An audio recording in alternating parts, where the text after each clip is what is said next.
On verra d'ailleurs au cours de ce congrès, j'ai fait venir un ami à moi qui est professeur en ORL au CHU de Montpellier, qui va nous parler un petit peu du nez incompétent par exemple. Parce qu'un respirateur buccal, qu'il soit sous PPC ou qu'il soit sous orthèse, vous allez avoir du mal pour le traiter comme il faut.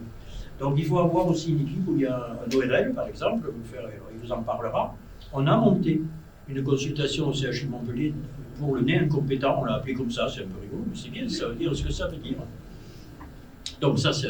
Et une autre partie par une personne que vous verrez aussi pendant ce congrès, qui va être l'accompagnement sur les réactions qu'on peut avoir face à une orthèse, notamment, c'est le bruxisme. Savoir comment on va gérer ça, il nous faut des kinés pour ça. Des kinés maxillofaciaux qui vont... Et à partir du moment où on a une équipe soudée avec un médecin du sommeil qui va nous dire ton travail il est bon ou pas bon, il faut faire les contrôles du sommeil. Et nous, être réactifs au niveau de l'activité sur l'orthèse, que ce soit l'ORL, le dentiste, la kiné, pour accompagner cette équipe pour arriver à un bon résultat. Et là, on a des résultats. Tu veux dire quelque chose? Tu peux commencer. Bon, voilà, je fais juste ce petit point. Tu fermeras la porte, s'il te plaît. Il n'y ait pas trop de bruit. Voilà, donc, si on prend comme optique travailler comme ça, je pense que l'orthèse peut être effectivement quelque chose d'efficace et à proposer à nos patients. Alors aussi, pourquoi l'orthèse? Parce que j'en parlais tout à l'heure, effectivement, j'avais fait je pense que c'était au CPLF à Lille ou à Paris, je ne sais plus. Il y a déjà pas mal d'années, on m'avait demandé de faire une présentation sur l'orthèse. Et c'était le tout début de l'orthèse, elle n'était même pas remboursée encore à l'époque. Et c'est vrai que j'avais commencé ma présentation en disant je ne sais pas ce que je fais ici. Parce que vous avez une maladie qui s'appelle le SAOS, vous avez un traitement qui s'appelle la PPC, hein, il n'y avait quasiment que des pneumologues là. Et tout va bien. Vous avez un traitement qui marche bien.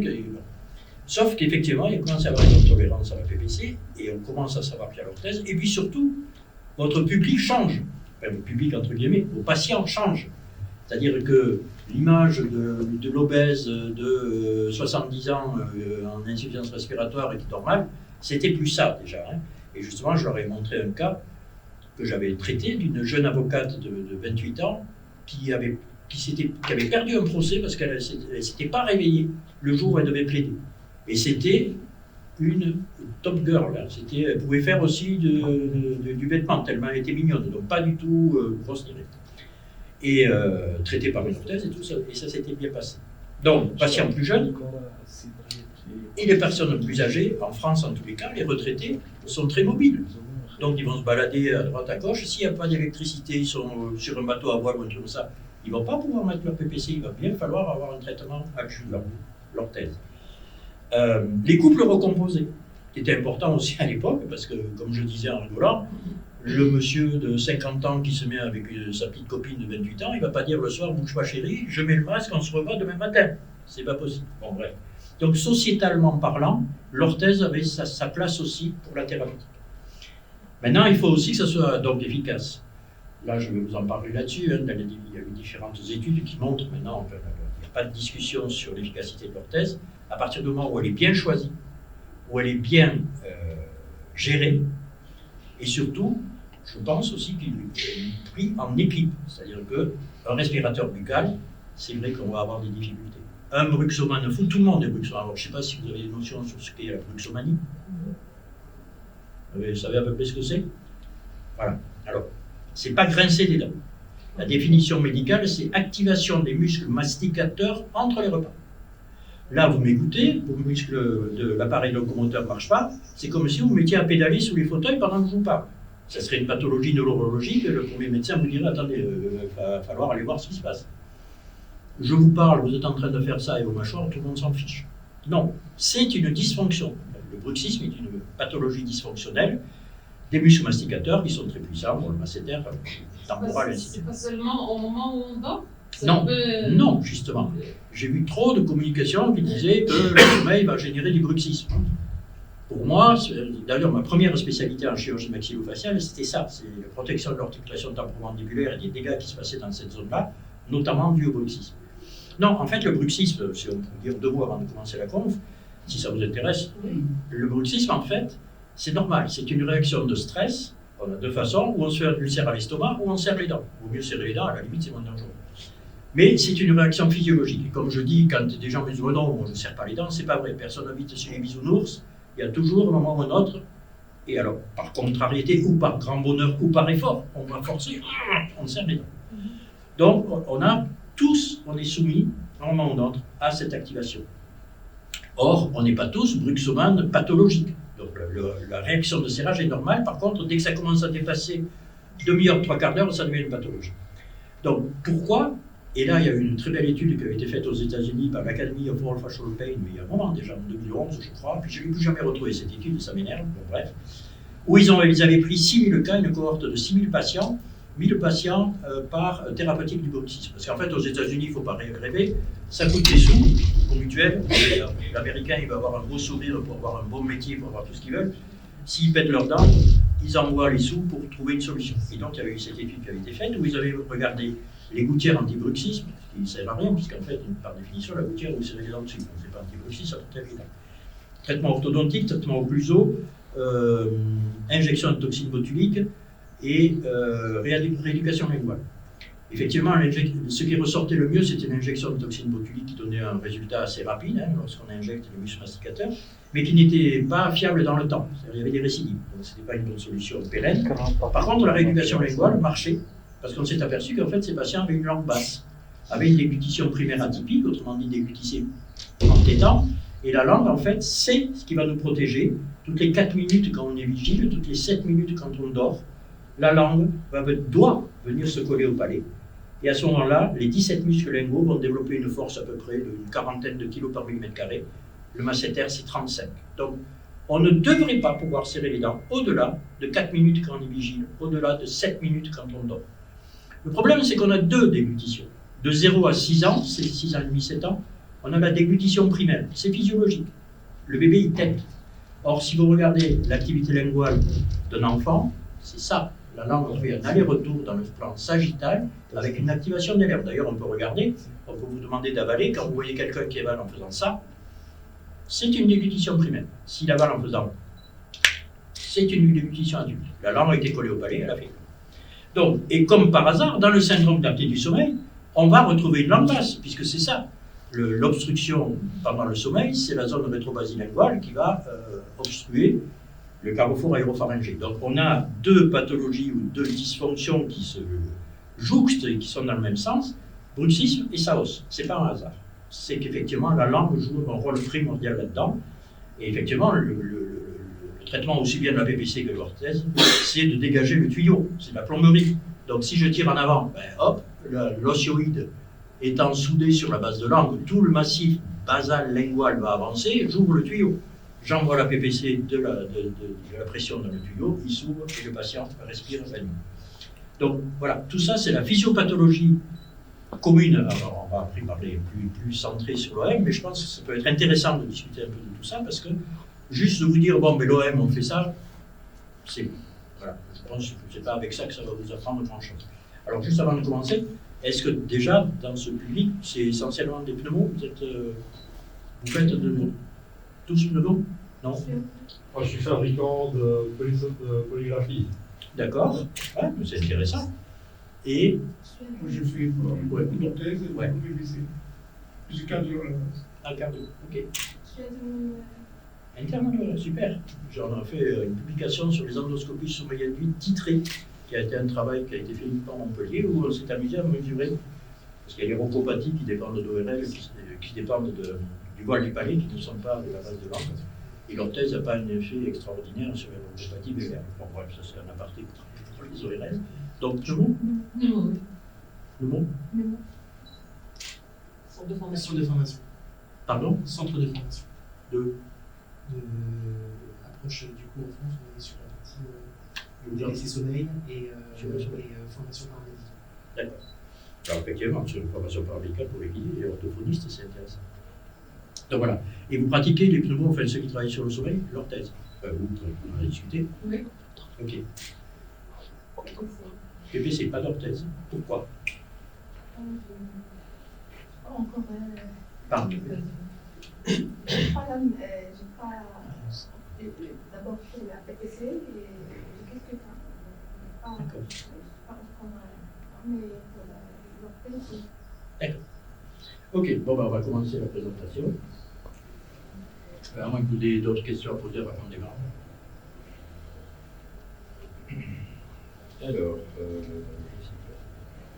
Je crois qu'il n'y a pas de pointeur. Ah, si, ça marche pas. Hop. Donc, comme je vous disais, on va peut-être éteindre un petit peu, si on peut éteindre, c'est possible, juste là. Je ne sais pas si vous voyez bien. Ouais, c'est mieux. Donc voilà, c'est quelques petits points pour maintenant qu'on voit que vraiment le traitement par orthèse n'est plus discuté. Effet sur la somnolence, la bronchopathie des patients, sur la qualité de vie comparable à la PPC. Voilà, je vous cite les publications en dessous, hein, des gens qui ont travaillé là-dessus, ça c'était en 2009. On améliore les résultats polysomnographiques, réduit l'indice d'après-coupé, les éveils et le taux de DSAT en oxygène. Pareil, publication de 2022, donc on voit qu'on continue à... Et donc voilà, c'est plus discuté. La problématique, effectivement... Bonjour. Pas le micro. Généralement, ce sera surtout pour les questions. Vous m'entendez? Oui. En pratique, maintenant, on sait que ça marche, maintenant, comment on fait pour que ça aille? Ce que je vous disais un peu tout à l'heure, c'est qu'un dentiste qui va travailler tout seul dans son coin, on ne va pas avoir une efficacité incroyable. Et un médecin du sommeil doit avoir confiance dans le dentiste, la personne qui va gérer l'orthèse, pour qu'il y ait des retours. Parce qu'il n'y a aucun contrôle. Autant la PPC, vous avez des puces dedans qui vont renseigner sur l'efficacité et autres. L'orthèse, si votre patient ne revient pas chez vous en tant que médecin du sommeil, eh ben, vous ne savez pas ce que ça devient. Donc, il faut quand même une relation étroite et confiance entre le médecin du sommeil, le dentiste et le laboratoire réalisant les orthèses. On en discutait tout à l'heure. Si le labo ne suit pas au niveau alors, tout le monde peut se tromper, il peut y avoir, voilà, il faut qu'il y ait une tolérance aussi au niveau du laboratoire pour que tout se passe bien. Que ce ne soit pas juste un vendeur d'orthèses parce que vous aurez des problèmes. Donc, le médecin du sommeil, qu'est-ce qu'il fait là-dedans? Il diagnostique le SAOS, polygraphie ventilatoire ou polysomno. Bon, c'est vrai qu'on peut faire la polysomno, mais chez l'adulte, alors déjà, première chose, il faut que ça soit le même examen, et si possible fait par la même personne, entre le moment où le dentiste va mettre en place l'orthèse et réaliser le premier examen du sommeil de contrôle lors de la mise de l'orthèse en place. Donc, c'est lui qui va faire le diagnostic. Alors je mets médecin du sommeil parce que justement ça peut être ORL, ça peut être pneumo, ça peut être même des médecins généralistes en France, ils commencent à s'intéresser beaucoup au trouble du sommeil. Donc ce médecin du sommeil va adresser un dentiste compétent, donc l'idéal dans ce cas-là serait de faire des couples infernaux, comme je dis, enfin des gens qui se connaissent et qui peuvent échanger sur des valeurs communes. Et aussi de réactivité commune. C'est-à-dire que lorsque le dentiste met son orthèse en place, s'il a une polygraphie ou une polysomnographie 8 mois plus tard, c'est un peu juste pour prendre en charge le patient, puisqu'il va falloir faire des réglages. Donc il faut une réactivité aussi. Et pareillement, lorsque le médecin du sommeil a fait son examen du sommeil et qu'il voit que l'amélioration de l'indice et de la clinique est insuffisante, il ne faut pas que le dentiste reçoive le patient 8 mois plus tard, sinon ça ne sert à rien. Voilà. Donc, d'où il faut une équipe qui travaille ensemble comme il faut. Donc ça, c'est le rôle du médecin de sommeil, c'est de faire l'examen. C'est lui qui est le directeur qui va être la personne qui valide le traitement par son examen en comparaison. Et pour ça, il faut que ce soit la même personne et le même examen. Le dentiste. Alors, qu'est-ce qu'il fait le dentiste? Il va faire un bilan dentaire et de l'articulation temporomandibulaire normalement. Alors, ce bilan doit être fait par le dentiste. Qu'est-ce qui pourrait nous gêner pour faire une orthèse? Eh bien, évidemment, s'il y a des grandes restaurations prothétiques, si le patient a des implants à faire, des bridges à faire, des modifications de son arcade dentaire, si on fait des empreintes, eh bien, évidemment que après la réalisation des prothèses, les orthèses ne vont plus rentrer, les gouttières ne vont plus rentrer. Pas de problème de mobilité dentaire, évidemment, si vous mettez des gouttières, parce qu'il faut qu'elles tiennent quand même la nuit, et que le patient le matin il enlève sa gouttière, il y a 2 dents qui restent à l'intérieur des gouttières, c'est pas génial. Donc, la problématique de parodontopathie doit être évoquée. Il faut faire attention au leak implant, parce qu'une orthèse, lorsqu'elle est portée et qu'elle vient en contact notamment au niveau inférieur vers la branche montante, c'est souvent là où va se mettre le leak implant, ça peut créer relancer des inflammations et c'est pas très bon. Donc ça, il faut juste regarder. Par contre, j'ai marqué donc bilan dentaire et ATM. L'articulation temporomandibulaire, on s'en fait une montagne. Mais en fait, non. Il n'y a pas de véritable contre-indication au niveau d'une mobilité d'articulation temporomandibulaire. Je ne sais pas si vous savez, dans l'ATM, il est constitué d'un condyle, d'une cavité et d'un disque. Ce n'est pas un ménisque, c'est un disque plein d'eau qui se balade entre les deux. Et parfois, il y a des claquements, des blocages. Bon, toutes les thérapeutiques sur les pathologies articulaires de l'ATM sont des mises en avant, ce qu'on appelle des GAT, des gouttières d'antéposition thérapeutique. C'est-à-dire on fait glisser la mâchoire en avant pendant du sommeil. Là, je vous parle des pathologies articulaires. Pour les patients, pour les mettre au repos, on fait glisser leur mâchoire en avant pour que le disque soit libre, parce que le disque, il va toujours partir en avant, et le claquement, c'est quand il revient en arrière. Donc, on fait des gouttières de repositionnement discal. En fait, ça correspond à une orthèse d'avancement mandibulaire. Donc, les gens qui vous disent « Oh là là, il y a des problèmes d'ATM, je ne veux pas faire l'orthèse », c'est faux. Au contraire, c'est plutôt bénéfique à l'ATM. Donc, comment ça se passe? Le médecin du sommeil, en tous les cas en France, le médecin du sommeil a fait sa polysomno ou sa polygraphie, il en discute avec le patient, il lui propose la PPC ou l'ORM, enfin bref, et après il va faire la demande en dental pour la prise en charge. Donc le dentiste là-dedans va être un effecteur, va être quelqu'un qui va réaliser ce que lui demande un autre professionnel de santé. C'est pas lui qui va décider de mettre une orthèse. Donc il faut réaliser les empreintes dentaires. L'idéal, c'est les empreintes numérisées. Pourquoi? Parce que, ça limite les déformations. Vous allez avoir, je vais vous montrer les modèles. C'est des scanners 3D qu'on met en bouche. Ça a une très grande précision.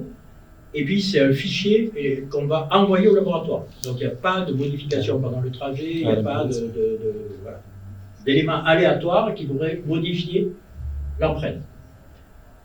Lors de cette séance, on va procéder à des mesures de mouvement mandibulaire, puisque le but du jeu, c'est d'avancer la mâchoire, mais de combien? 3 mm, 5 mm, 10 mm, on ne sait pas. Donc, il faut avoir dans son atelier, si j'ose dire, dans son cabinet, des fourchettes de mesure millimétrées qui vont nous permettre, nous, les réalisateurs de l'orthèse, de voir exactement de combien de millimètres, sans souffrir, une mâchoire peut bouger d'avant-arrière. Ça va nous permettre de définir la position thérapeutique de départ, c'est-à-dire qu'on va dire par exemple un patient a une amplitude de 10 mm, sa position de repos, on la met en négatif, la position propulsive en positif, et on va avoir une mesure par exemple de moins 5 mm quand il est au repos, et quand il avance la mâchoire, il est à plus 5 mm, on sait qu'on a un mouvement de 10 mm sur lequel on va pouvoir travailler, sans qu'il y ait de douleur. Ceci va nous permettre de définir la position thérapeutique de départ. En général, les laboratoires conseillent 70%, mais non, moi je m'en fous, il faut que ça marche. Donc, mettre du 70 ou 80% et de se retrouver avec un indice qui passe de 25 à 4, ouais, c'est super, sauf qu'un mois plus tard, le patient ne met plus son orthèse parce qu'il a mal. Ce n'est pas le but du jeu. Le but du jeu, c'est d'arriver, bien sûr, à redescendre en dessous des 15 seuils pathologiques, mais aussi que le patient, effectivement, tolère son orthèse, puisqu'il l'a à vie. Ce n'est pas quelque chose qui guérit. Donc, comme je vous disais, on envoie ce fichier au laboratoire, et ensuite, c'est la responsabilité du dentiste de recevoir le patient, de mettre en... Il ne faut pas dire « venez récupérer votre boîte où il y a l'orthèse et on se reverra après ». Non. Il reçoit le patient, il lui met l'orthèse en place, il regarde si tout va bien, s'il n'y a pas de réaction musculaire anormale, et commence à conseiller le patient. Il faut faire une information sur ce matériel médical qu'il va avoir en bouche toutes les nuits, lui préciser qu'au début il va saliver, qu'après il peut effectivement avoir des réactions de serrage, de bruxisme, puisque c'est quelque chose de nouveau en bouche et que c'est un réflexe, vous mettez quelque chose en bouche, mais qui peut être transitoire, au bout de quelques temps il va s'y habituer, le cerveau va l'oublier. Mais tout ça, il faut lui expliquer. Si vous ne dites pas ça au patient, au bout d'un moment, il dit c'est impossible, je ne mets plus ce truc-là. Donc ça, c'est la responsabilité du dentiste. Le labo, ce que je disais tout à l'heure, c'est important pour moi d'avoir une bonne relation de confiance avec un délégué local pour le respect des délais de livraison. Parce que mine de rien, quand vous voyez le patient, c'est que vous envoyez le fichier, vous dites, bon ben voilà, vous reprenez rendez-vous, dans 5 semaines, vous avez votre orthèse. Quand vous avez des patients comme moi qui font 80-100 km pour venir chercher votre orthèse, ils arrivent au cabinet, l'orthèse n'est pas livrée, c'est un malaise. Donc généralement, c'est ma secrétaire qui vérifie la veille que toutes les orthèses soient là pour le lendemain. Mais bon, respect des délais de livraison, ça a l'air de rien, mais pour le patient, c'est important. Et de pouvoir discuter s'il y a des problèmes éventuels avec l'orthèse, excès, défaut de rétention par exemple. C'est-à-dire que vous pouvez faire des empreintes, l'orthèse est réalisée et elle tient trop fort, ça fait mal au patient. Qu'est-ce qu'on fait? On renvoie au service après-vente qui va regarder si c'est responsable, si c'est pas responsable, ça va durer 3-4 mois. Non, on est sur du matériel médical, on soigne des gens. Donc il faut quand même un respect par le laboratoire de la parole du spécialiste qui est le dentiste qui fait ça. Donc ça c'est important, il faut que le dentiste aussi ait des relations avec le laboratoire bien claires. Donc vous, en tant que médecin du sommeil, c'est tout ça qu'il faut que vous arriviez à débrouiller avec la personne avec qui vous allez travailler. Et là, une fois que vous avez ces réponses-là, eh bien c'est bien. Je pense que vous pouvez travailler avec quelqu'un de confiance. Alors comment ça se passe? On va voir un petit peu au fauteuil comment on fait. Alors je ne sais pas si vous voyez bien là, visiblement, je ne sais pas. Donc ça, c'est une caméra Swisshed. C'est la marque Swisshed. Ça va nous donner, en fait, c'est 3 miroirs et des flashs. Et il y a un ordinateur, un logiciel qui va reconstruire en 3D la mâchoire du patient. Là voilà, on la voit un peu mieux ici. Vous voyez, c'est tout petit, hein, ça tient sur son socle. Et on va commencer à faire les empreintes. On commence toujours par l'empreinte mandibulaire. Vous voyez, ça a quand même un certain volume. Mais bon, on fait plusieurs passages, on passe dessus, vertical, tout ça. Et ça va donner l'image, voilà. Là, on est en train de faire l'empreinte, vous voyez. C'est une mandibule, le côté gauche, je vais commencer par là, on voit la moitié, c'est ce qu'on voyait sur la photo précédente. Et voilà, on obtient la mâchoire inférieure du patient. Je trouve que la luminosité va géniale. Alors là, vous voyez des petits points bleus, c'est bien de voir ça. C'est en fait l'ordinateur qui a corrigé. C'est-à-dire qu'il n'y avait pas assez de flash pour savoir exactement la forme de la dent, mais pour le donner en direct par la caméra, mais le logiciel va recouper les informations qu'il a eues et va nous donner une image très fiable de la mâchoire du patient. Et vous voyez non, le pointeur ne marche pas, mais par exemple, dans ces deux zones-là, on a une indentation, le patient n'a pas de dent, même s'il n'avait pas cette dent-là, c'est pas grave, hein. Là, une orthèse inférieure, elle tiendra. Mais c'est encore mieux le fait qu'il y ait une dent derrière, qu'il n'y ait pas de dent là, c'est pas grave, on s'en fiche, on peut faire l'orthèse. Mais effectivement, il faut que ça soit une empreinte précise, parce que là, vous avez de la muqueuse. Donc si ça commence à s'appuyer là-dessus, que ça fait trop mal parce que l'empreinte n'est pas assez précise, le patient ne mettra pas son orthèse. Il faut lui donner quand même les conditions de pouvoir mettre ça. Ça, c'est le haut. Alors vous voyez quand même, c'est un patient, on l'a vu tout à l'heure, assez âgé, et on voit toute sa vie dentaire. Et d'ailleurs, à titre indicatif, ce qu'il y a par rapport à la discussion de tout à l'heure sur le bruxisme, ça devant, les incisives, c'est un accident, il s'est cassé les dents. Par contre, tout ce qui est postérieur, c'est le bruxisme. Parce qu'en fait, il applique. En fait, ce qu'il faut savoir, ce qu'on enseigne dans les facs dentaires, en tous les cas en France, mais pour moi est une hérésie, on dit que la carie provient du sucre et du déficit de brossage. Moi, j'ai un diplôme de docteur en chirurgie dentaire. Quand j'ai fini mes études avant de partir sur autre chose, j'ai pris une dent que j'avais extraite, une dent de sagesse que j'avais arrachée, j'ai mis dans un pot de confiture avec la salive. 6 mois plus tard, elles étaient sur mon étagère de garage, je l'ai sortie, il y avait de la mousse partout, mais il n'y avait pas de carie. Pourtant, j'ai mis les conditions physiopathologiques d'une carie. Donc c'est faux. Il n'y a aucune bactérie qui peut attaquer l'émail de la dent.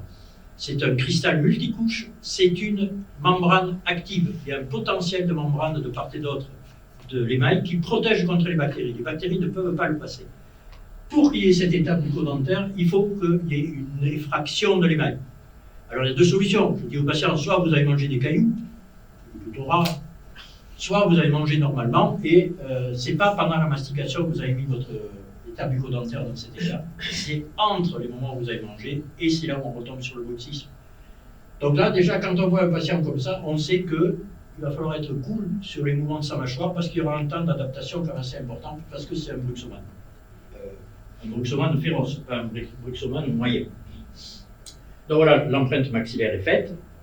Et on va procéder donc à la fameuse mesure d'avancée. Donc vous voyez, ça c'est constitué par une fourchette, ça s'appelle la fourchette, la partie blanche. Et vous voyez, il va se brancher sur une réglette où là-haut, il y a, c'est millimétré, avec un zéro au milieu. et donc du moins et du plus. Ça, on va le mettre dans la bouche du patient. Et paf. Donc, vous avez vu, il y a des encoches. On va faire rentrer les incisives du haut, les incisives du bas. On libère par le petit vis la mâchoire du patient, il fait ce qu'il veut avec. Et on regarde où va se caler la petite réglette. On voit apparaître un chiffre qui va être sa position de repos. Alors attention, parce que le fait de mettre ça en bouche, de toute façon, va créer quelque chose d'anormal, parce que le patient n'est pas habitué à avoir un truc en plastique en bouche. Donc, il ne faut pas faire confiance à la première lecture. Il faut demander au patient de reculer la mâchoire à fond, de l'avancer à fond, faire quelques mouvements. Et au bout d'un moment, paf, il va se stabiliser assez proche de sa vraie position de repos. Que l'on va mettre en négatif, comme je vous l'ai dit tout à l'heure. C'est normalement, vous avez le 0. Le 0, c'est quand on est en bout à bout. Là, c'est la position de repos, donc la mâchoire inférieure est en négatif. Si elle est là, c'est du moins 2, moins 3, moins 4. Et dès qu'il va passer les dents du haut, ça va devenir en positif, plus 1, plus 2, plus 3, plus 4. Voilà. Et ça va nous donner le chiffre. Voilà, là j'ai enregistré, alors on ne voit pas très bien, mais on est en négatif, il est à moins 5. Là, vous voyez, au-dessus, le chiffre c'est 10. Donc on sait que sa position de repos est moins 5. On procède donc à la propulsion, comme je vous ai dit, et on va avoir la mesure. Cette mesure va être transférée par l'ordinateur, c'est-à-dire que la fourchette, puisqu'on appelle ça la fourchette, sur laquelle je vais avoir la décision thérapeutique, la position thérapeutique de départ. Là, par exemple, je ne sais plus exactement, mais là, en fait, c'est la mesure qu'il y a entre l'incisive supérieure et l'incisive inférieure. Donc là, on doit être à plus 3 mm.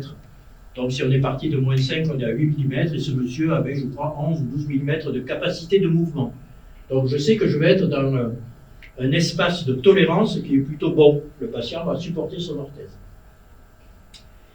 Donc ça, c'est la mesure. Toujours vérifier, lorsqu'on a fait sa mesure, si notre propulsion est cohérente, c'est-à-dire si le mouvement qu'a réalisé le patient est cohérent. Donc qu'est-ce qu'on fait? C'est très simple. On lui demande de serrer les dents et de faire la propulsion face à nous. Et on va regarder notamment au niveau des milieux incisifs. Alors c'est pas facile parce qu'il a des dents, on se demande où est l'incisive. Voilà. On peut regarder par rapport aux freins de lèvres, par exemple, et on regarde si ce qu'on a enregistré sur l'écran de notre ordinateur correspond à ce qu'on est en train de voir dans la bouche du patient. Si le mouvement, je suis clair là-dessus, vous m'arrêtez hein, s'il y a un truc... parce qu'il est important de ne pas créer de déviation. Si vous faites un mauvais enregistrement et que le patient a dérivé, l'orthèse qui va être réalisée par le laboratoire qui va recevoir ce fichier va le faire en déviation. Pareil, le patient va se retrouver conscient pendant la nuit, et bien, il ne va pas supporter son orthèse. Donc cette phase-là est très importante, de voir la cohérence entre ce qu'on a enregistré comme mouvement et la réalité clinique du patient lorsqu'il fait bouger sa mâchoire. Donc là, on a vu, ça marche bien, ça correspond à son sourire, et bien maintenant il faut transférer tout ça au laboratoire.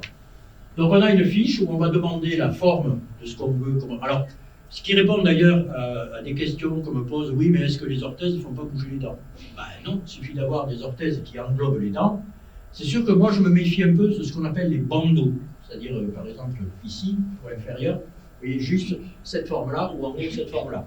Parce qu'effectivement, le patient forçant dessus, ça peut faire bouger les dents.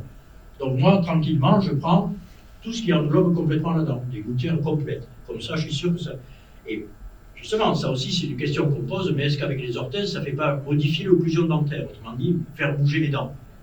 A priori, non, puisque c'est le même principe que l'orthodontie. Lorsque l'orthodontiste vous enlève les bagues, ben, il vous met des gouttières de stabilisation. C'est pareil, c'est des gouttières complètes qui vont prendre les dents. Donc là, c'est le même principe, donc normalement, les dents ne bougent pas. Par contre, ce qui peut arriver, ce qu'on disait tout à l'heure par rapport à l'articulation temporomandibulaire, le disque dont je vous ai parlé tout à l'heure, qui est plein d'eau, lorsque, au bout d'un moment, le patient enlève son orthèse, si l'eau est restée trop en avant, il a du mal à retrouver des contacts sur ses molaires derrière. Il a tendance à rester un petit peu toujours en avant. Pas autant que quand il a l'orthèse, mais il a du mal à revenir. Et à ce moment-là, il faut prendre en charge le patient et dire c'est pas grave du tout, parce qu'il commence à paniquer, je peux plus manger derrière sa vue. Quelques séances de kiné maxillofaciale par des kinés spécialisés, et ils vont récupérer une mastication temporaire. Les cas extrêmes, j'en ai eu, un ou deux, qui n'ont pas cédé à la rééducation maxillofaciale et linguale notamment. Ce qui a parfaitement marché, c'est la toxine botulique. 2 injections d'aminoacétaire. Le patient a supporté parfaitement son orthèse, c'est jamais revenu. Voilà, donc ça c'est la petite fiche de liaison. Donc vous voyez toujours que c'est le même patient. Position de fourchette occlusale au repos moins 5. Donc c'était bien 10 mm plus 5. La distance disponible de mouvement, elle est là, c'est 10 mm. Eux ils disent 70%, ça c'est pas moi, je ne le remplis pas. Alors là j'ai demandé, non c'est plus 2. Vous voyez, tout à l'heure je ne me souvenais plus. J'ai demandé un plus 2 d'avancée. On me demande, est-ce qu'il y a une déviation à l'ouverture? Alors, on ne le voyait pas trop. Oui. Ce fameux milieu incisif, lorsque le patient propulse, a dévié de 2 mm vers la droite. On me demande de combien et combien de millimètres et dans quel sens. Donc, 2 mm droite. Et lorsqu'il est en position thérapeutique, eh bien oui, on a 2 mm droite. Donc, en fait, c'est un patient qui est tordu au départ et qui reste dans sa ligne tordue, donc il n'y a pas de modification. Il ne faut surtout pas essayer de le redresser, parce que là, il aura mal aussi. Il ne faut pas dévier quelqu'un qui est droit, mais il ne faut pas redresser quelqu'un qui est tordu. Sinon, vous aurez des douleurs, des problèmes de tolérance, d'autant plus que dans l'articulation temporomandibulaire, vous avez un petit muscle qui s'appelle le ptérygoïdien latéral, qui a 5 bras, qui est un muscle tout petit dans la fosse ptérygoïde. Si vous commencez à le trafiquer avec il est très proche du condyle articulaire, vous pouvez créer des douleurs atroces qui, en plus généralement, qui sont mal étiquetés parce que les ORL vont recevoir ces patients otalgie, bilan complètement négatif. Effectivement, c'est le ptérygoïdien latéral qui est écrasé dans sa fosse. Il faut faire la rééducation et tout rentre dans l'ordre. Mais c'est très impressionnant pour le patient et souvent, manque de réponse du milieu médical.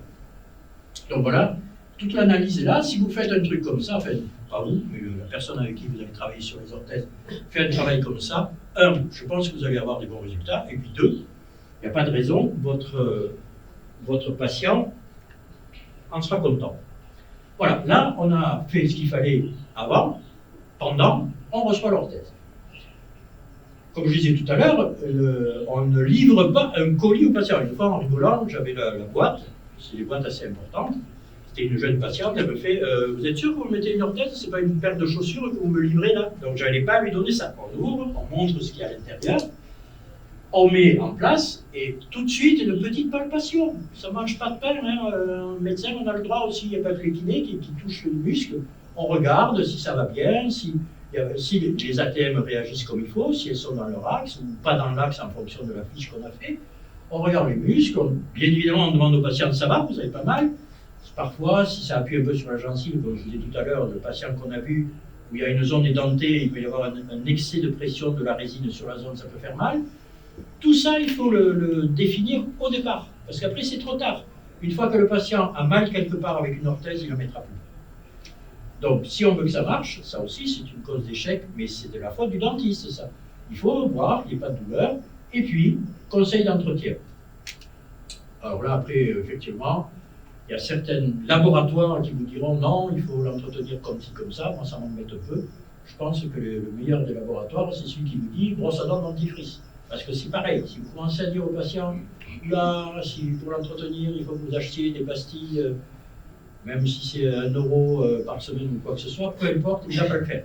Il faut les commander. Alors que s'il a sa brosse à dents, son dentifrice et que ça marche bien, mais il va bien l'entretenir, son orthèse. Ça aussi, c'est un garant du succès de ce traitement.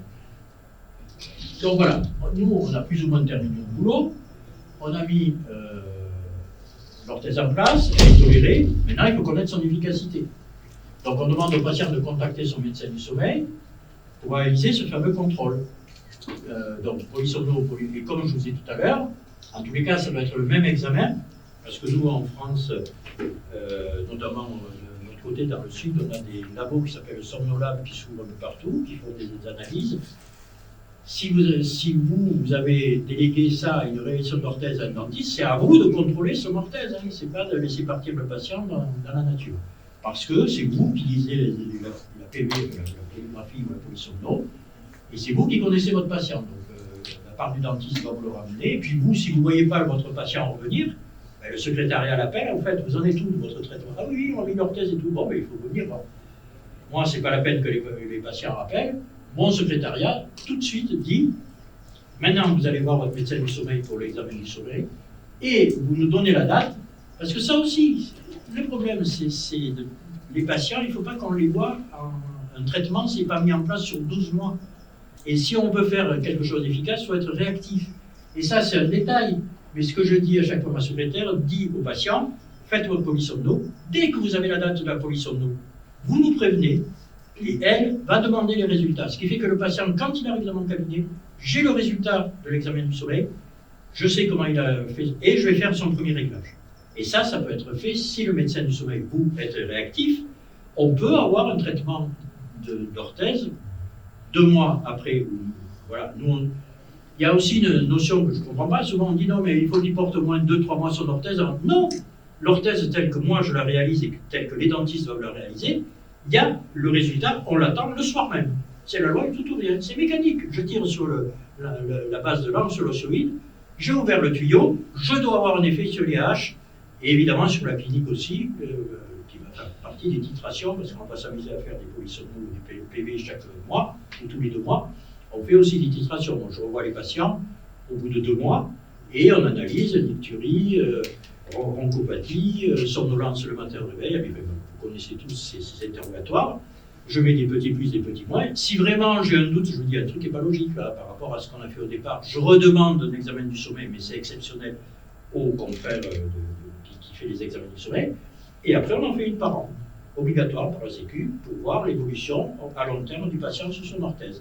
Et au bout de 3 ans, en France, on a droit à une nouvelle orthèse si elle est usée, remboursée par la Sécu. Donc, s'il vous plaît, il n'y a pas besoin de temps d'adaptation. Non. On peut la placer Non, aujourd'hui, si faire vous- son voilà. enregistrement. Si c'est fait comme je l'indique là, c'est-à-dire on va étudier un peu son ATM, voir un petit peu sa résistance musculaire, voir comment il réagit quand on la met en bouche le premier jour, il peut prendre dans les 10 jours suivants son rendez-vous, si c'est possible aussi pour vous, de faire des enregistrements en fonction des appareils que vous avez, pouvoir faire l'enregistrement. Moi, je dis, plus vite c'est, mieux c'est. Moi, je dis aux patients, je dis, voilà, moi, ce que j'attends de mon réglage, c'est 30 à 50% d'amélioration de votre indice et une amélioration clinique sensible, que vous sentiez déjà qu'avec une orthèse, vous vous sentez mieux quand vous avez dormi avec. C'est tout. Mais moi, après, il me faut des résultats chiffrés pour que je puisse savoir de combien je vais vous avancer. Demi-millimètre, 1 millimètre, 1 millimètre et demi. Voilà. Après, c'est un peu tributaire aussi de cette PV ou cette police qui doit être vérifiée. Est-ce qu'un critère de mesure, quand vous allez placer l'orthèse chez votre patient, c'est une modification sur l'activité mandibulaire pendant le sommeil? Parce que ça a un impact quand vous placez Il n'y a plus d'activité Mais musculaire. vous ne devrez plus en voir à ce Mais moment-là. non, puisqu'il a par Parce rapport au JAWAC. Ouais, c'est ça, ouais. Mais je trouve ça intéressant parce que c'est un domaine sur lequel le traitement, souvent, on n'avance pas. Et puis l'orthèse commence à faire un peu son bout de chemin, mais c'est un critère pour l'instant qui n'est pas forcément pris en compte, c'est ce côté d'activité mandibulaire. Donc je me pose la question, dans quelle mesure est-ce que ça, quand vous dites qu'il faut un lien entre le médecin du sommeil et le dentiste qui passe l'orthèse, c'est pas une façon de créer ce lien, finalement, d'avoir ce suivi d'activité qui peut vous envoyer ce patient pour la orthèse et vous dire qu'il a dit peut-être au médecin, tiens, ici, c'est peut-être pas un cas de CPAP, mais peut-être qu'un cas d'orthèse. Alors, pour moi, il n'existe pas de cas de CPAP ou de cas d'orthèse. Les deux, pour moi, la thérapeutique du SAOS, c'est la CPAP et l'orthèse. La seule discussion se fait au niveau de la chirurgie orthodontique. C'est la troisième thérapeutique des troubles du sommeil, c'est la chirurgie orthodontique. On opère la mâchoire. J'ai travaillé aussi, j'étais en ORL et en CMF, chirurgie maxillofaciale. On pète la mâchoire, on agrandit, on réduit la langue vers le haut, on a ouvert le tuyau. Mais ça, c'est vraiment réservé. Les gens, 6 mois d'orthodontie, se faire péter la mâchoire, pouvoir remanger normalement au bout de 2 mois et puis refaire 6 mois d'orthodontie, ça intéresse pas grand monde. Mais on a des cas, on a eu des cas de patients qui ont une vingtaine d'années, 20-25 ans. On leur dit, vous allez passer votre vie avec une orthèse ou une PPC, ou on vous opère. Bon, ça va pas être rigolo pendant 1 an, mais après vous êtes guéri. Et le choix, ça peut se poser. On a des cas comme on ouvert. Mais c'est vrai qu'après, la thérapeutique, c'est OAM ou PPC. Mais pour moi, il n'y a pas d'antagonisme, c'est le choix du patient à la limite. Bon, c'est vrai que la PPC a été le traitement de choix pendant très longtemps, et les patients étaient bien obligés de se plier. Et puis, comme je vous dis, il y a eu des modifications dans le ressenti de la PPC, et du public à qui s'adressait la PPC, et la place de l'orthèse est arrivée. Mais pour que la place de l'orthèse soit équivalente à la place d'une PPC, il faut des gens sérieux qui travaillent dessus. Sinon, ça ne peut pas marcher. C'est-à-dire quelqu'un qui a peur d'une articulation temporomandibulaire, il ne va pas oser avancer, il ne sait pas comment ça gère ou quoi, ou qui va trop avancer et qui va créer des douleurs, et à partir de ce moment-là, au secours, je vais faire un truc, je ne sais plus, arrêtez tout, ne faites pas ça, reprenez la PPC parce que moi je ne sais pas comment ça marche. c'est sûr que le patient n'est pas rassuré, ça ne peut pas marcher. Donc c'est un manque de connaissances sur cette thérapie qui fait que c'est en Tout à fait. Et c'est un manque de connaissances, notamment au niveau, enfin en tous les cas, on l'a dit, au niveau et puis je connais plusieurs facultés de chirurgie dentaire en France, où la formation sur l'orthèse est très très succincte. C'est-à-dire qu'en fait, ils ont un cas, pendant les 6 années d'études, ils ont 1 ou 2 cas. C'est un peu considéré comme l'orthodontie. 1 ou 2 cas, qu'on leur informe, ça existe. Ce sont des étudiants, donc parfois ils ont des TD à passer, donc ils laissent tomber, c'est un copain à eux qui vient voir comment ça marche. J'ai eu des patients qui ont été pris en charge à la fac dentaire en public, qui n'ont été pas très satisfaisants. Et puis, il y a le temps universitaire. C'est-à-dire que pour faire un réglage efficace, ça peut prendre 1 an et demi. Le temps que le patient trouve un étudiant qui lui-même trouve un rendez-vous pour avoir un fauteuil, pour pouvoir faire ceci, cela, au bout d'un moment, ça va mettre 1 an et demi pour commencer à avoir un premier résultat. Alors que quand c'est bien géré, comme je vous le dis, en quelques mois, avec une bonne réactivité des enregistreurs, une bonne réactivité de la personne qui prend en charge, on peut avoir des résultats d'orthèse assez rapides, avec des succès assez rapides. Mais il faut que ça soit bien fait. Comme tout d'ailleurs en médecine, il faut que ça soit bien fait, plutôt que de le faire à l'arrache. Mais effectivement, comme on en parlait tout à l'heure, moi je pense qu'il y a un gros problème, en tous les cas en France, pour la mise en place des orthèses, c'est la rentabilité. C'est-à-dire que vous demandez à des dentistes qui n'ont pas de formation dessus, le critère financier entre guillemets en France, c'est simple. Moi, ce que je pratique, c'est que le patient paye son orthèse 459 € au laboratoire, moi j'ai rien à voir, il fait le chèque au labo, et moi je passe la carte, ma secrétaire passe la carte vitale pour 350 € pour un suivi de 3 ans. À partir du moment où il a payé, pendant 3 ans, il peut venir tous les matins m'embêter dans le cabinet. Donc ça ne marche que parce que moi je sais qu'au bout de 2 mois j'ai mon enregistrement, et le patient va venir à peu près tous les 4 mois, donc je vais le voir 3-4 fois par an, ça laisse une marge pour enregistrer d'autres patients. Quand vous commencez à faire 10-15 orthèses semaine à 350 €, vous n'avez aucun frais puisque le laboratoire est payé.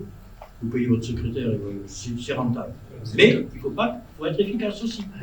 Vous avez quand même une consultation dentiste, j'imagine. Quand le patient vient, vous avez quand même une consulte, même si vous n'avez pas de frais annexes complémentaires.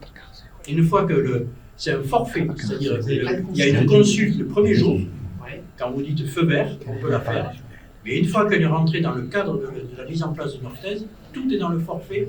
Alors après, je ne sais même pas, franchement, je prends des dépassements d'honoraires, je ne sais même pas comment ça marche, ni rien.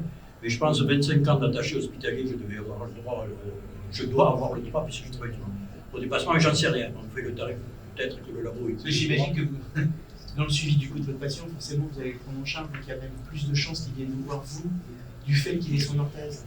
Ah non, mais de toute façon, c'est pas du nomadisme. Hein. Moi je dis, on se responsabilise, celui qui fait tout le truc d'orthèse va aller jusqu'au bout du suivi de son patient. C'est pour ça qu'il n'y a pas d'histoire de reprendre une consulte à droite à gauche. C'est que c'est un forfait, un truc de confiance entre, comme j'ai dit au tout départ de la présentation, entre le médecin du sommeil, le dentiste et le patient. C'est une équipe qui travaille ensemble. J'avais une question, si vous me permettez.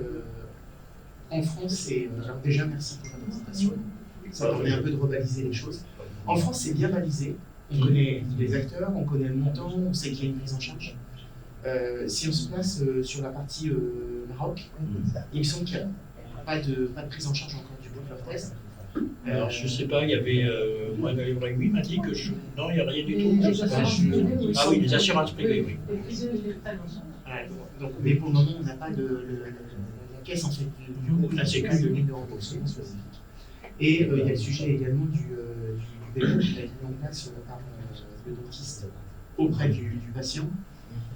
Quel regard vous portez par rapport à ça, notamment sur la perspective de développement de l'orthèse, notamment au Maroc, et notamment des enjeux médico-économiques qui sont liés?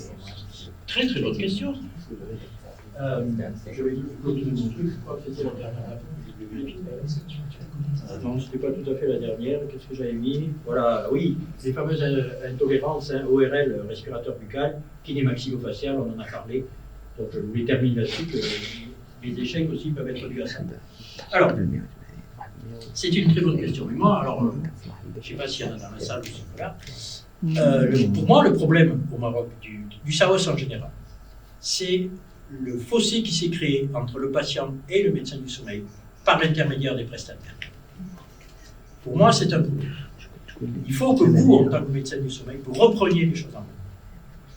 Avec les relations avec les prestataires, pourquoi pas. Mais c'est vous qui choisissez, c'est vous qui suivez, c'est vous qui donnez les conseils aux patients. Ce n'est pas le prestataire qui va brancher, mettre l'orthèse, ceci, cela.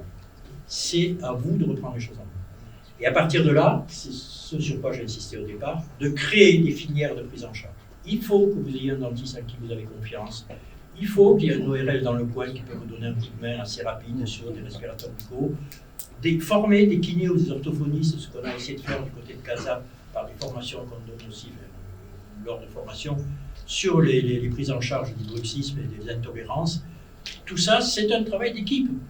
Travailler tout seul dans son coin là-dessus, ça n'a jamais fonctionné. Jamais. Alors que le problème justement du dentiste, puisque moi j'ai fait du soin dentaire pendant 15 ans, après j'étais médecin hospitalier, j'ai arrêté le soin dentaire. Pendant 15 ans, j'étais assis à mon fauteuil, je faisais des trous, je rebouchais, je mettais des couronnes, je gagnais bien ma vie, mais je ne m'en sortais pas de là-haut, je ne suis jamais sorti de mon petit train-train. Aucun intérêt. À un moment donné, j'ai dit stop, j'aurais pu continuer pendant 40 ans, faire ce boulot, avoir bien mal au dos parce que j'étais penché comme ça dans la bouche des patients, sans jamais me poser de questions puisque ça marchait. Et le problème, c'est qu'effectivement, le dentiste n'a pas de formation pour réfléchir à tout ça. Donc c'est vraiment des choses qu'il faut faire ensemble. C'est-à-dire qu'il faut... Et ça, c'est pas le rôle du prestataire. C'est votre rôle à vous, en tant que médecin. Parce que une fois, on a fait une formation justement à Casa pour les orthophonistes et les kinés maxillofaciaux sur la prise en charge de ces patients bruxomanes. Le problème que nous ont tout de suite dit les kinés et les orthophonistes, mais oui, nous, il nous faut les prescripteurs. On veut bien faire ce que vous nous dites, mais on ne peut pas prendre en charge les patients comme ça. Donc c'est bien beau vos formations, mais si les médecins, donc les prescripteurs, ne sont pas là à nous faire... Eh bien ça ne sert à rien. Donc on a essayé aussi de faire des formations où il y avait, les médecins étaient invités et l'après-midi les paramédicaux pour moi, les 25 ans que j'ai passés, puisque maintenant je suis à la retraite depuis 2 ans de l'hôpital, les 25 ans que j'ai passé à l'hôpital, j'ai toujours fait du pluridisciplinaire. J'ai travaillé en neuro, j'ai même travaillé dans un hôpital sur les douloureux du dos, la relation qui existait entre la mâchoire et les cervicalgies chroniques. J'ai une publication dessus d'ailleurs sur PubMed. J'ai travaillé là-dessus avec des podologues, C'est ça l'intérêt de la médecine, c'est de travailler à plusieurs et d'arriver à un résultat pour son patient. Et ça, c'est pas le rôle du prestataire. Il y a peut-être un prestataire au fond. Pardon. Pas moi. Bonjour, merci pour votre présentation. J'ai vu que dans votre cas clinique, il y avait une dent en moins. Oui. Jusqu'à quand on peut tolérer des édentations? Parce que moi, beaucoup de personnes sont âgées, beaucoup de patients, de clients sont âgés, et certains viennent déjà avec des dentiers. Je suppose que là, la question ne se pose pas. Alors, vous êtes dentiste ou... Non, je suis médecin du sommeil. Médecin du sommeil. Alors, effectivement, c'est une bonne question. Alors, à savoir, les dents qui résistent le mieux dans tout ça, c'est les canines.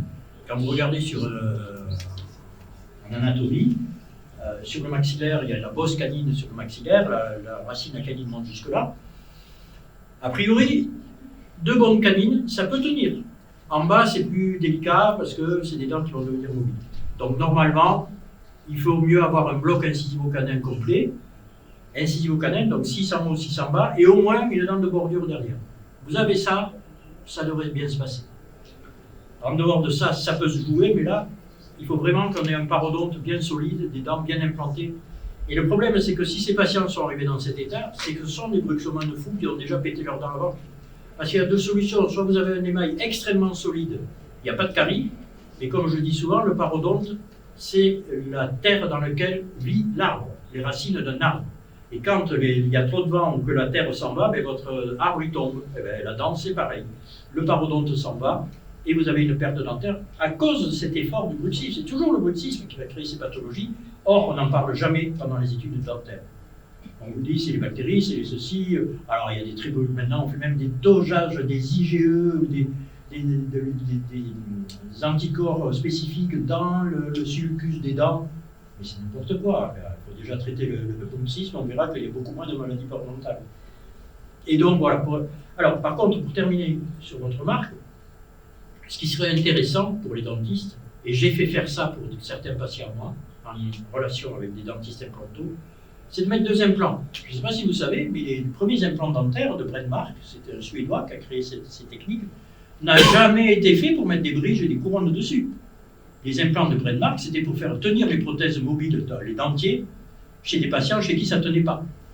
Il y avait 2 implants ici, à la place des canines, parce qu'on a un renfort osseux ici, 2 implants maxillaires, des petits boutons de pression, ou des, voilà, et les patients suédois se clippaient leurs trucs, leurs appareils. Parce qu'effectivement, quand vous n'avez plus de crête osseuse, ben, les dentiers ne tiennent plus. Donc Bredmark avait. Puis après, ça a été repris par les Américains, les Français, machin, tout le monde a mis des couronnes, des bridges et tout ça. Mais au début, c'est pas ça du tout. Et moi, j'ai fait faire ça à un patient qui voulait vraiment pas avoir la PPC, et je lui ai dit, moi, orthèse, ça va, il n'y a pas marqué la poste, là, je ne fais pas des miracles, hein, il me faut un appui. Il a fait faire 6 implants, et on lui a mis 2 boutons de pression dans l'orthèse, il clip son orthèse, ça marche très bien. Donc on peut très bien faire une orthèse avec des tas de dents moins. Oui, il n'y a pas besoin d'avoir d'arcade complète pour faire une orthèse. Par contre, Mais toujours pareil, il faut estimer le parodonte. C'est sûr que si le patient il lui reste des dents, mais s'il éternue un peu fort, il y en a une qui tombe, on ne va pas faire ça. Il faut quand même faire un bilan parodontal classique, on peut faire un sondage de poche, puis surtout voir la mobilité. Si les dents sont très mobiles, ça craint. Autrement dit, quelqu'un qui a peu de l'éligibilité dentaire, il faut que le dentiste se prononce, quoi. Exactement. Si le certificat, il faut demander à la personne avec qui vous travaillez un bilan dentaire, d'ailleurs c'est ce qui se fait en France, normalement il doit y avoir le bilan dentaire qui dit feu vert, on peut la faire. Oui, c'est feu vert, mais la question c'est que si les dents sont trop abîmées ou trop mobiles... Alors abîmées, c'est pas le problème. Non, enfin, trop manquantes, pardon, excusez-moi, il y en a trop qui manquent, que c'est trop mobile, je me suis mal exprimé, eh bien, moi je ne l'adresse même pas aux dentistes. Oui, oui. Bien sûr. Si je vois quelqu'un qui a un dentier complet... Oui, bien sûr. Mais après, sachez qu'il y a quand même une possibilité, c'est de dire aux patients, si vous mettez des implants, si vous vraiment voulez une orthèse avec 4 implants, si vous avez les moyens d'une bonne mutuelle qui vous rembourse les implants, mettez 4 implants, vous avez votre orthèse. Et ça marche très bien.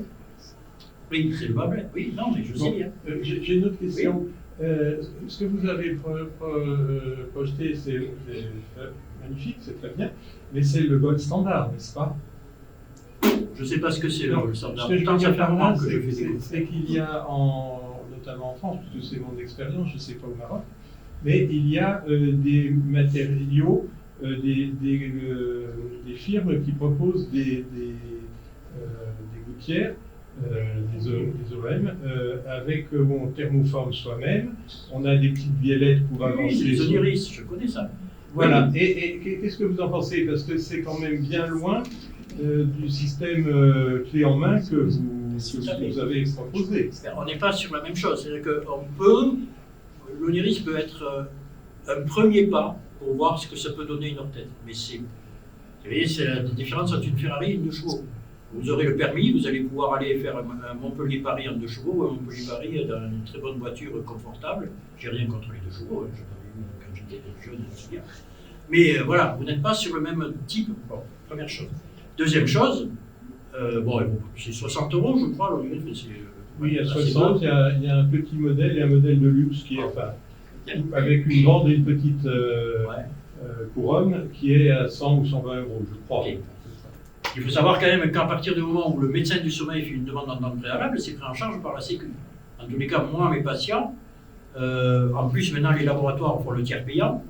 D'ailleurs, il y a un labo ici dans le Terra qui est là qui pourra vous répondre à ces questions de plus en relation avec le labo. Ils n'encaissent pas le chèque, ils font le tiers payant, ils attendent que le patient soit. Au patient, ça lui coûte même pas les 120 € que va compter Oniris Luxe. Et c'est ça. Moi, c'est 459 € payés au labo, remboursés 459 € par la Sécu, et 350 € pour moi, remboursés avec la mutuelle, ils sont tous couverts à 350. Et en plus, je fais des CMU qui, eux, ne sont pas couverts, et je suis payé que 200 €, je ne sais même pas.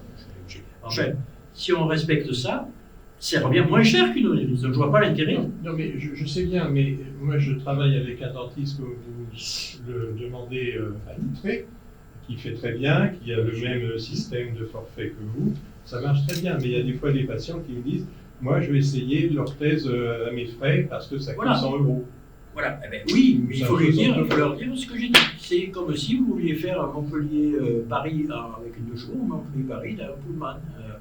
Ça ne sera pas le même confort, ça ne sera pas la même efficacité. Vous n'arriverez pas aussi vite qu'avec votre douche. Vous pourrez le faire en douche. Vous pourrez le faire avec une oreille, mais vous n'aurez pas les mêmes résultats et vous n'aurez pas le même confort. C'est ça surtout. Et le problème, si vous voulez, dans cette question que vous posez, c'est qu'un patient qui essaie une oreille dans son coin, il dit mais c'est pas possible, c'est gros, ça fait saliver, ça me fait mal. Je ne vais jamais mettre une orthèse. Allez lui faire prendre une orthèse après, ça sera niette. Il y a ce danger-là.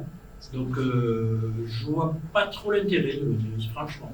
Je vois pas. Non, mais juste pour préciser, il y a eu un retour de Maggie Lévy, qui est dentiste sur la région parisienne.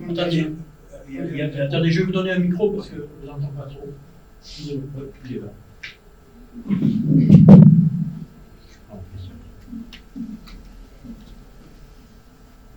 Juste pour une précision, donc j'étais au congrès des JPRS là à Marseille, et donc il y a le docteur Maggie Lévy qui intervenait notamment sur son retour pour la partie orthèse, et ils ont parlé effectivement des orthèses dites intermédiaires, c'est-à-dire qui ne sont pas des orthèses définitives, personnalisées, enfin du coup véritablement adaptées. En termes de confort, le retour il est exactement ce que vous avez dit, c'est pas comparable.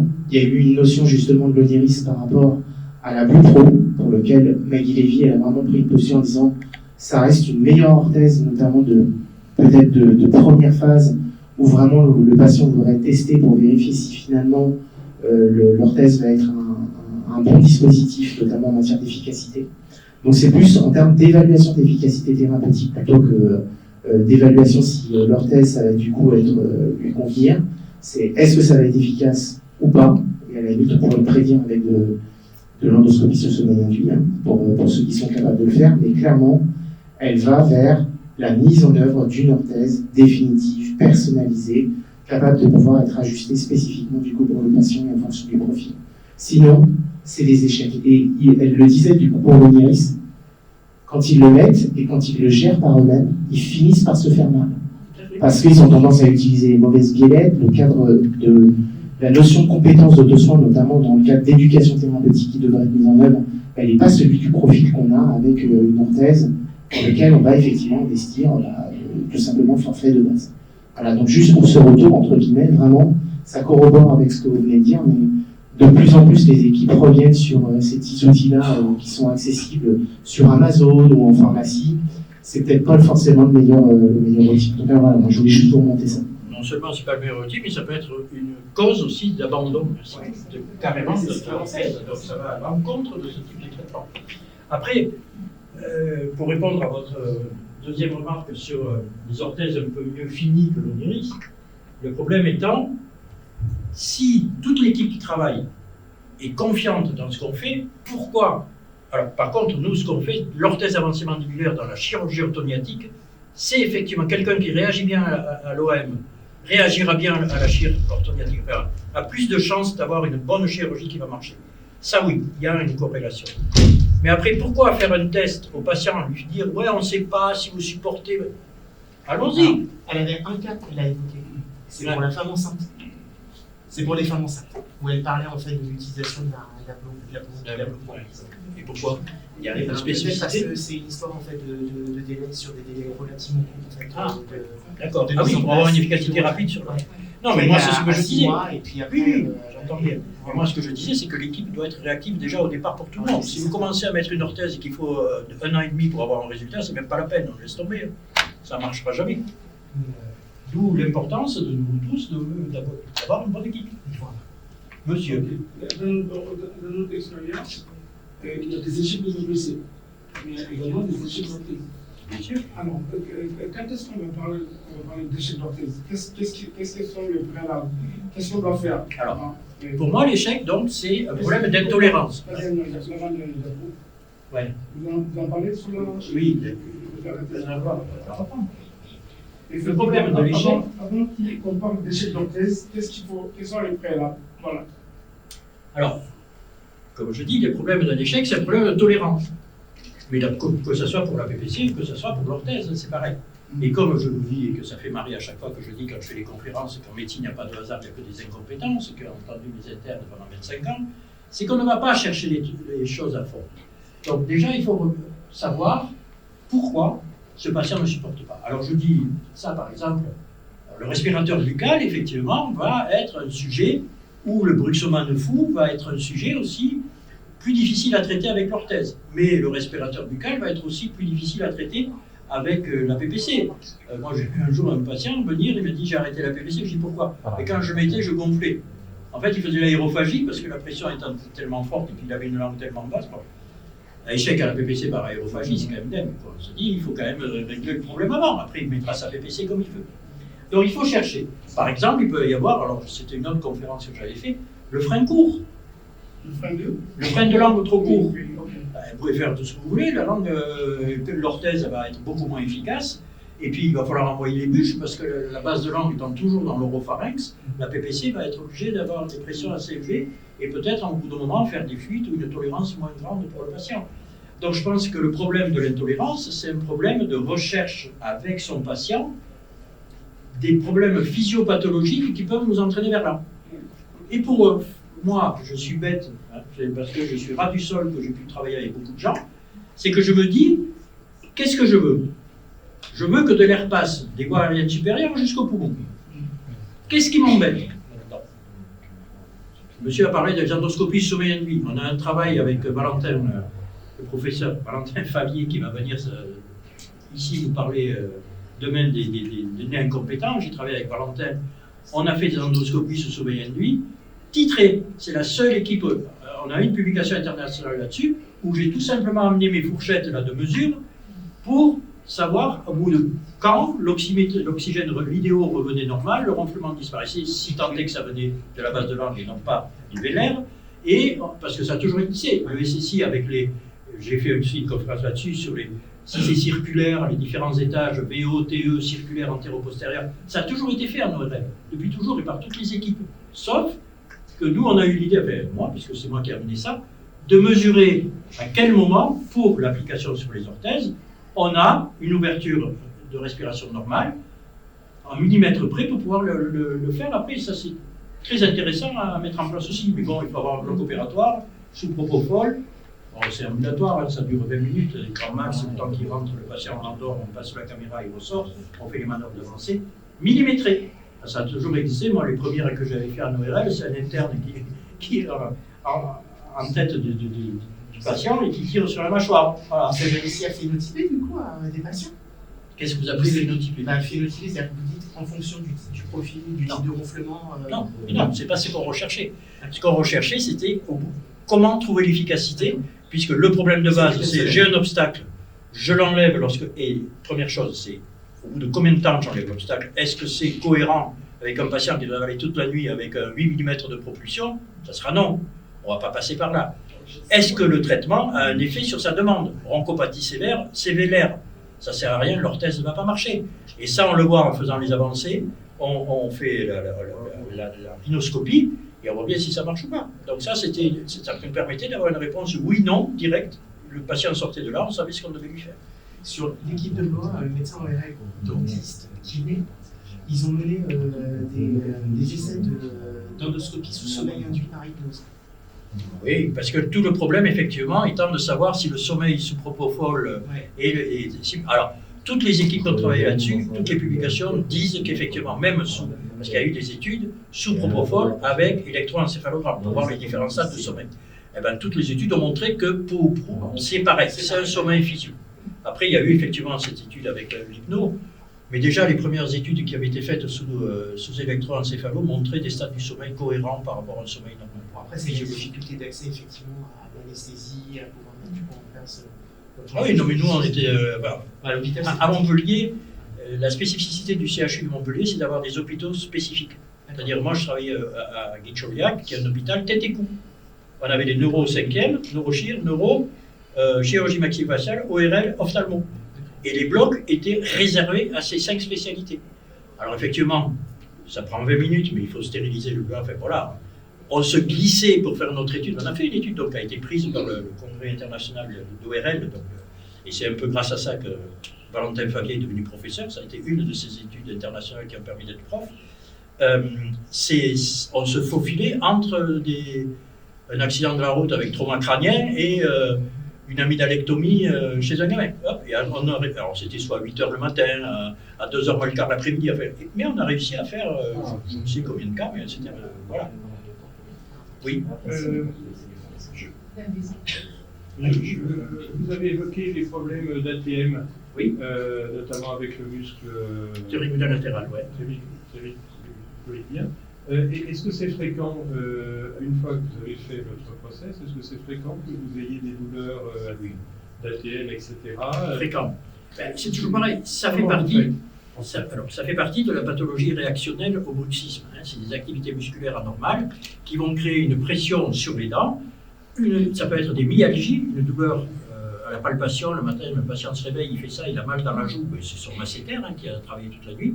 Donc il faut savoir que le masséter, c'est très particulier. C'est un muscle très puissant, court, 35 kg par millimètre carré, innervé par le trijumeau, qui est le 5e nerf crânien le plus réflexogène. Et surtout, c'est un muscle qui fonctionne au glycogène. Il ne fonctionne pas au glucose, comme votre biceps. Donc, il a autant de pétrole qu'il veut. Il peut fonctionner 23 heures par jour. Mais c'est un muscle. Donc, au bout d'un moment, il va faire mal. Et cette douleur musculaire, effectivement, fait partie des problématiques d'intolérance. Là, on est sur une myalgie. Les douleurs d'ATM proprement dit, on va être surtout aussi sur le pterygudal latéral, donc une douleur d'origine musculaire, mais aussi sur un disque qui n'arrive pas à rentrer. Alors, je ne sais pas si vous savez, mais dans la classification des altérations de l'articulation temporomandibulaire, on a 4 stades. Les stades 1 de disjonction condylodiscale, ça s'appelle, de stade 1, 2, 3 ou 4. 1 et 2 sont réversibles, c'est quand ça fait clac. C'est le disque qui se remet en place. Claquement, c'est qu'il y a encore de la vie, le disque se remet en place, rien n'est perdu. Par contre, quand on arrive au stade 3, le disque reste en avant, il est pincé, c'est hyperalgique. Et là, si vous avez un grade 3 avec une orthèse, le praticien, il devient fou. Il dit au secours, qu'est-ce que j'ai fait? C'est pas de sa faute, c'est que le disque déjà peut bouger anormalement. Il ne faut pas paniquer, un peu de kiné, on arrête l'orthèse. Le disque, de toute façon, au bout d'un moment, il va se raccordir, il va disparaître, et hop, on peut reprendre notre la seule chose, moi, ce que j'ai vu, en tous les cas, dans ma pratique, c'est quand les médecins n'ont pas de réponse. C'est ça qui inquiète le patient. Et donc, un patient qui arrive avec une douleur comme ça, il va voir son médecin généraliste qui lui dit vous savez, votre ménisque, parce que j'ai vu des IRM, des patients arrivés avec des IRM où le radiologue parlait de ménisque à l'intérieur de l'ATM. Alors, c'est un disque, c'est pas du cartilage. Donc, déjà, il y a un flou artistique sur ces pathologies d'ATM que peu de gens connaissent bien, et ça inquiète le patient. Alors, comment, quand ils viennent, je leur dis oui, ça fait claque, mais c'est bien, ça se remet en place. Ah, ben, ça va. Ah, bon, si vous claquez, c'est pas grave. Mais il faut faire un peu de rééducation, protéger votre. Voilà, tout va rentrer dans l'ordre. J'ai eu très mal, ça dure entre 3 et 5 semaines, ce qu'on appelle un grade 3 aigu. Après, on va passer sur un grade 3 chronique, où le disque va se raccornir, l'innervation va disparaître, la douleur va disparaître spontanément. Que vous mettiez des anti-inflammatoires, des antidouleurs, la morphine, ça va guérir tout seul, enfin, la douleur va disparaître, et on peut très bien fonctionner avec autant votre genou sans ménisque, ça va être compliqué, autant ça, c'est une articulation suspendue. Donc, que vous perdiez votre disque à l'intérieur, s'il n'y a pas trop d'effort de serrage, c'est là où on revient encore sur le bruxisme qui n'est pas normal. C'est ça qu'il faut traiter. Ce n'est pas les conséquences du bruxisme, c'est le bruxisme.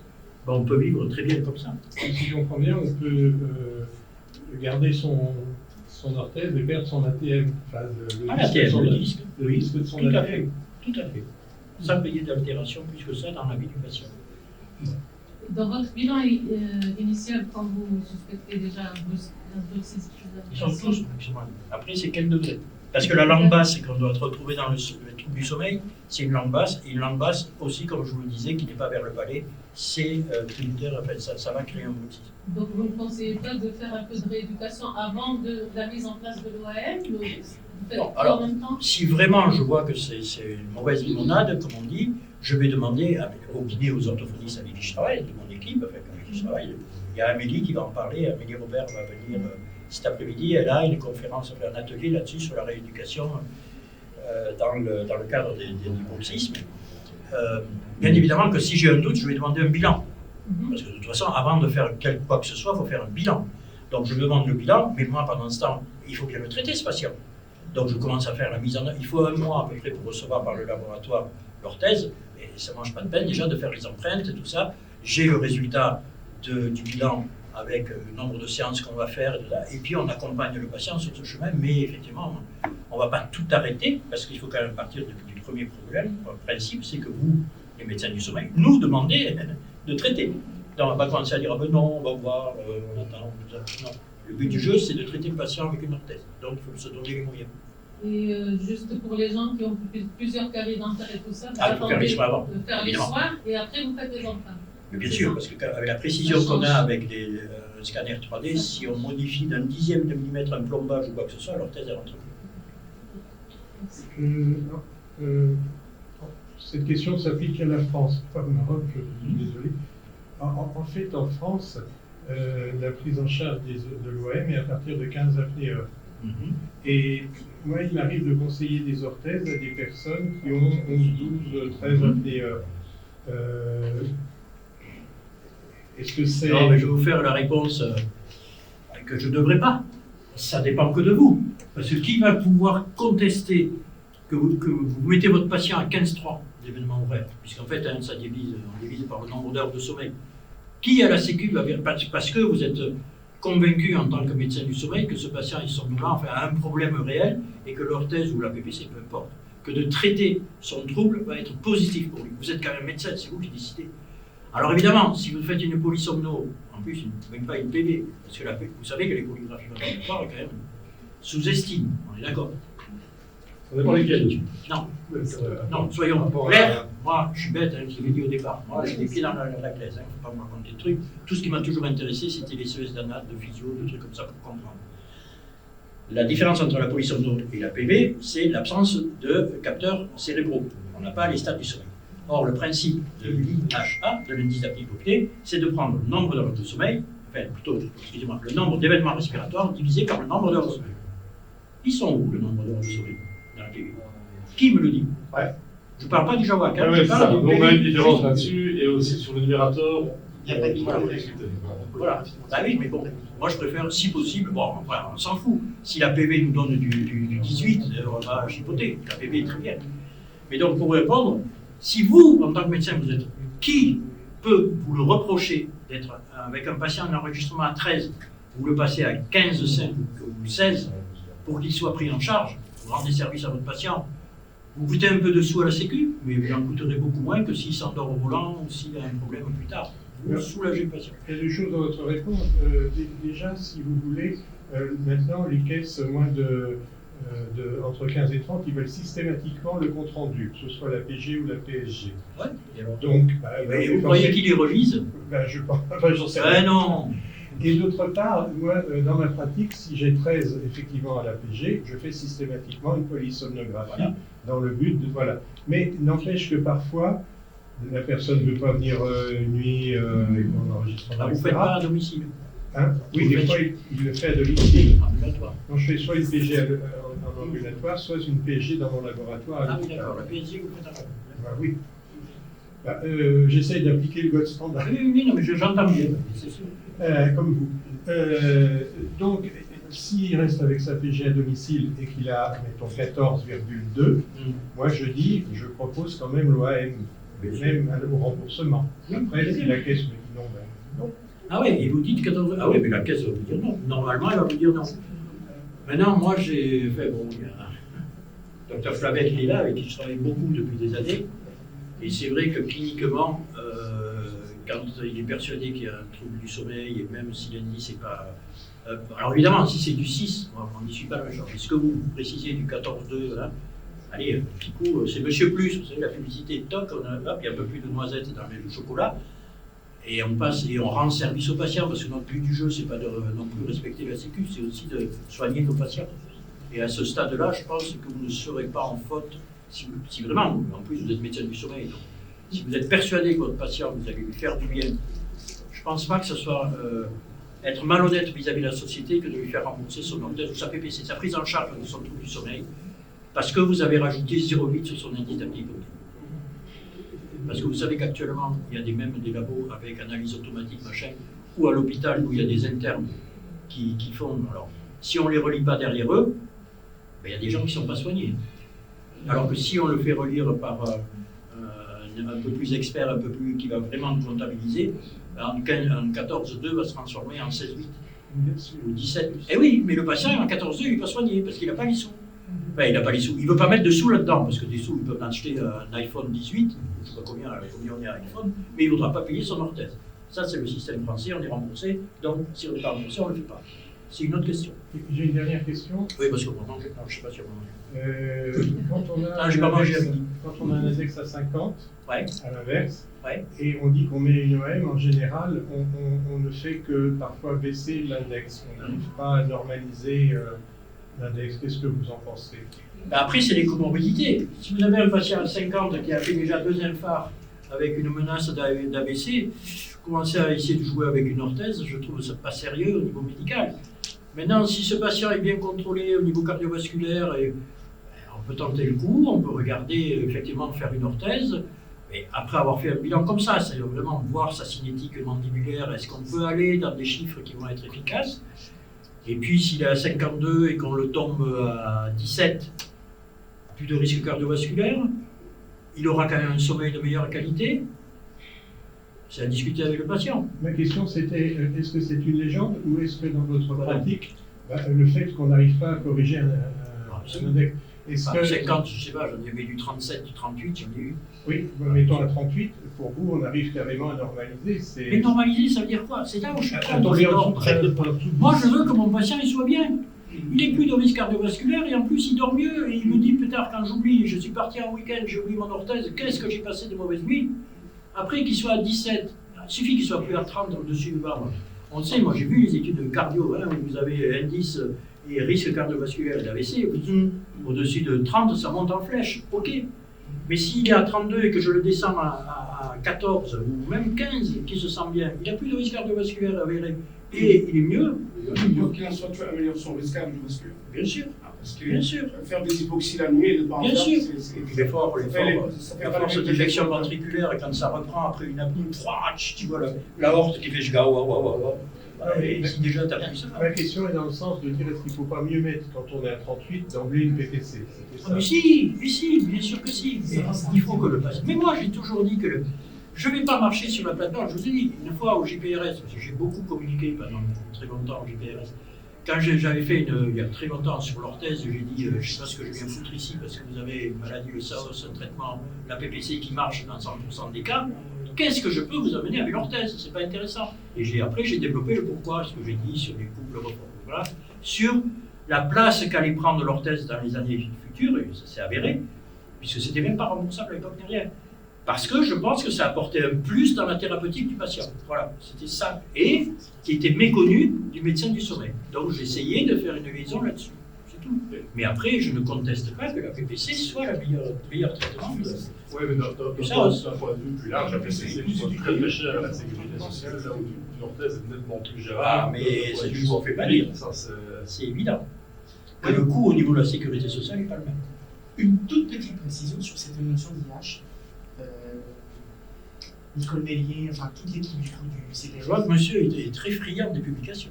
Non, même pas une publication, c'est le travail qu'ils sont en train de mener sur la mise à jour des recours qu'on avait eu en 2010. En fait, ils évoquent le fait que l'IH, comme alpha et oméga en fait, d'évaluation de prise en charge, ça va probablement s'arrêter puisque l'orientation c'est principalement du coup la disparition des signes quand tu as des patients. Et donc ces notions de IH supérieur à 5 ou supérieur à 15, Oui. on n'entend pas. Si, mais alors, même je vais vous dire, même avant, parce que j'ai compris ce que vous voulez dire, avec l'analyse ici présent, ça fait des années qu'on dit que l'indice apnée hypopnée, ça n'a rien. C'est une erreur, en fait. Clinique. On dit que... Une partie indice d'enregistrement et une partie sur la somnolence et la clinique. Il faudrait faire, mais ça avec Robert, on le dit depuis 20 ans. En fait, il y a une première partie du travail qui a été fait dans le cadre du consensus SAS central, qui est en train d'être fait pour la partie SAS obstructive, qui va apparaître en 2027. Et donc, le consensus francophone qu'on connaît de 2010 va être réactualisé, donc 16 ans plus tard, justement au moment du congrès du CPLF pour 2027, avec cette orientation très sommaire.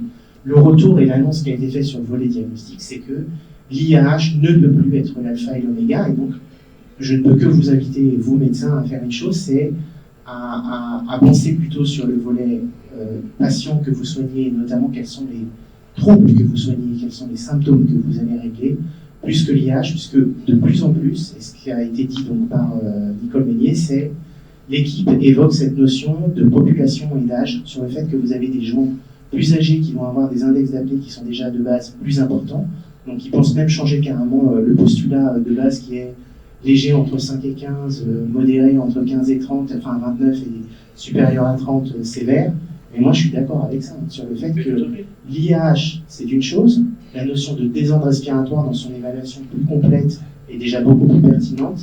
Et à partir du moment, et j'ai eu des discussions nombreuses avec des dentistes, des kinélinguales et des médecins spécialistes du sommeil qui disaient, si le patient il persiste à 15 et que pour autant ses symptômes ont complètement disparu, ils arrêtent de s'acharner pour obtenir du coup une espèce de je sais pas, de chimère. Hein. Exactement. Non, mais nous, on travaille comme ça.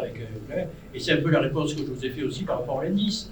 C'est que du 14-8, si vous voyez que si vous êtes persuadé en tant que médecin du sommeil que vous allez faire du bien à votre patient, voilà, vous lui mettez du 15-3 et le médecin de la Sécu va jamais Je suis tout à fait d'accord avec vous, avec monsieur. La question, c'est que si vous voulez, on est face à des administratifs qui, eux, considèrent des chiffres de 15, etc.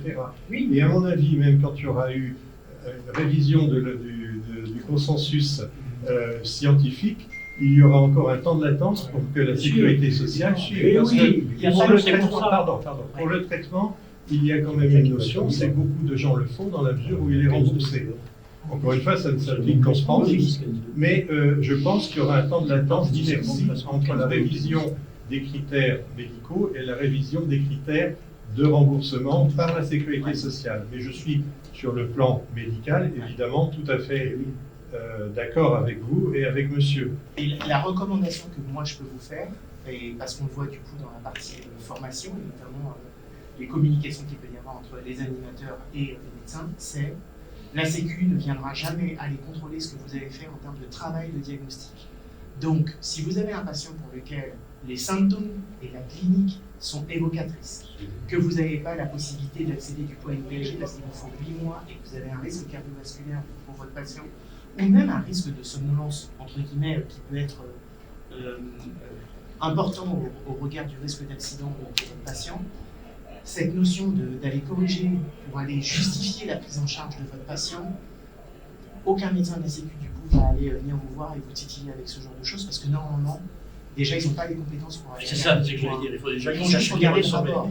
Donc eux, effectivement, ils sont bêtes et disciplinés. C'est le rapport de polygraphie avec l'IAH, le rapport de PLG avec l'IAH. Donc si vous êtes à 14 et qu'il faut monter à 15, vous montez à 15. Si vous êtes à 13 et qu'il faut monter à 15, je pense qu'il y a un moment où il faut monter à 15. Et ça, c'est le retour de beaucoup de médecins. Vraiment qui disent qu'il ne faut pas hésiter parce que le bénéfice derrière pour votre patient est 2 fois plus important. Et même pour la société. L'enjeu médico-économique, il est tellement important que vous avez plus de bénéfices du coup à le prendre en charge. Non, mais je suis tout à fait d'accord. Mais on est d'accord sur le fait que la CPAM a avant qu'elle change du coup ses habitudes, et elle est tatillon, parce que je ne sais pas si vous avez vu sur la demande d'entente préalable, elle met des pièges. Elle vous dit si vous avez mis moins de 15, sans symptômes, elle ne vous prend pas en charge. Donc, ça aide un peu. Merci. Merci beaucoup. Avec plaisir.